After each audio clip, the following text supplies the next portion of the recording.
धर्मासारखं जगा नाही तर एक दिवस फार वाईट येते. विनंती आहे थोडीशी जागे व्हा. पाया पडते मायबाप तुमच्या चरणावर. अरे साधी गोष्ट आहे. ज्या सीतामाईनं 7 महिन्याचं लेकरू पोटामध्ये घेऊन वनवासाला गेल्या का तर सत्व सांभाळायचं होतं. त्यांनी वनामध्ये आपल्या लेकराला लवकुशाला जन्म दिला का तर सत्व सांभाळायचं होतं. सत्वासाठी 7 महिन्याचं लेकरू पोटात घेऊन वनवासाला जाणाऱ्या सीतामाई ऐकणाऱ्या पोरी आपण आपल्या महाराष्ट्रात लव जिहाद घडा. विचार करा ना कुठे चाललेत संस्कार. का रे पोरांनो, विश्वातलं सगळ्यात मोठं युद्ध घडलं महाभारत 5000 वर्षापूर्वी.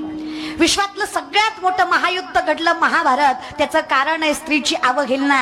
अरे महाभारत ऐकणारी पोरा आपण देवासमोर बाया नाचवाव्या. जरा डोळे उघडा की, जरा जागे व्हा.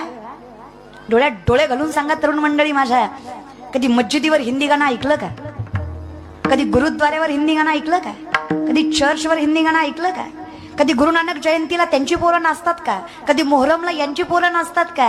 अरे कधी 25 डिसेंबर नाताळाला ख्रिश्चनची पोरं नाचतात का? मग आमचीच पोरं आमच्या देवतांसमोर इतक्या बेधुंदपणे कशी नाचावी रे?